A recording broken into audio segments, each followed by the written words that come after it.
Tomorrow, students who are blind and deafblind from across the state will have a chance to learn about careers and colleges at a unique event in Salt Lake City. It's called Transition to Careers Days, and it's hosted by Utah Schools for the Deaf and the Blind. During the event, students learn how to transition from high school to college or a career, and they also get to hear an inspirational speaker who is deafblind herself. Madelyn Stafford joins us now. She is highly specialized teacher for blind education. And Madelyn, you also have vision loss, correct? Yes, I am visually impaired. Thank you so much for joining us. Tell us a little bit about what we have going on for this event.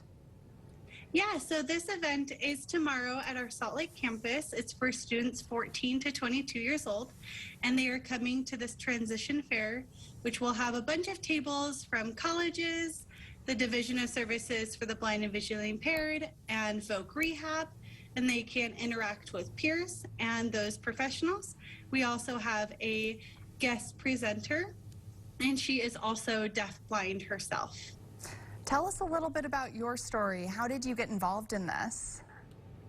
Yeah, so I am visually impaired and I teach, but I'm also getting my master's degree in orientation and mobility. And so this was part of my teaching, that I get to help one of the teachers out there to learn how to teach students about orientation and mobility after high school.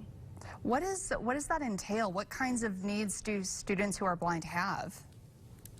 Yeah, so the main thing is accessibility, accommodations, modifications, white canes, braille, various technologies, orientation, mobility, and most importantly, the expanded core curriculum.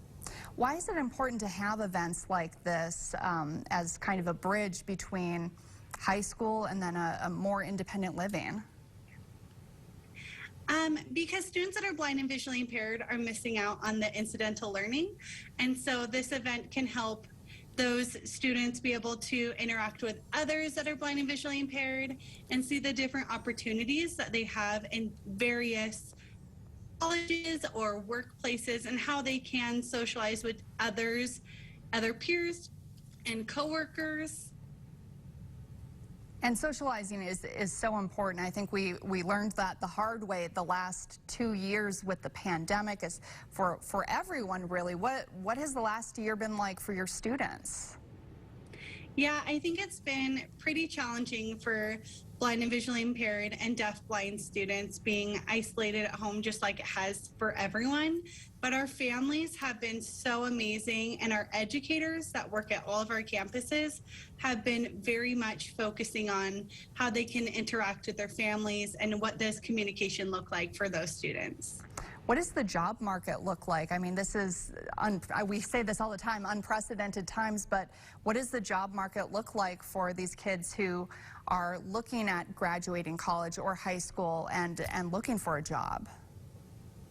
Yeah, it's very different because all of our students are very special and they do different things such as teaching, or some of them go out and be doctors or therapists. And some of our students choose to work in grocery stores or customer service. So it looks very different for all of our students, but they are able to be capable working through vocational rehab and the Center of Disability Services. There's so much resources out there, so we want to make sure our students are connected to those resources to be successful. And I can imagine those resources have changed over time for these students. Yes, they have. They have grown and got bigger. And as much as our state has grown, so has our access to different technologies for our students to use those in different workplace environments. So how can we further support these students who may be deaf or blind in pursuing their dreams?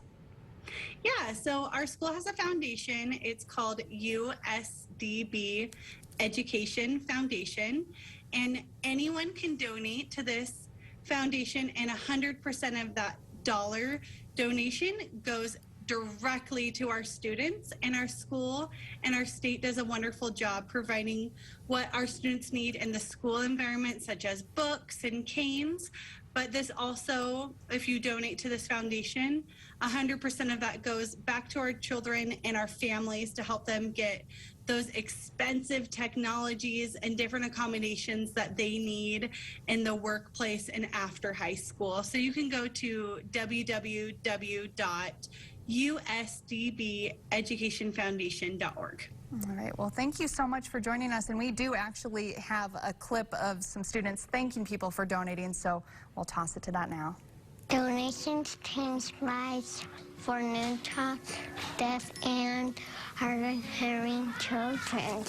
A donation for the blind and visually impaired puts the world at our fingertips. Donations change lives for Utah's blind and low vision students. Really beautiful to see there. Madelyn Stafford, thank you so much for joining us, and I hope you guys have a wonderful event tomorrow. Thank you.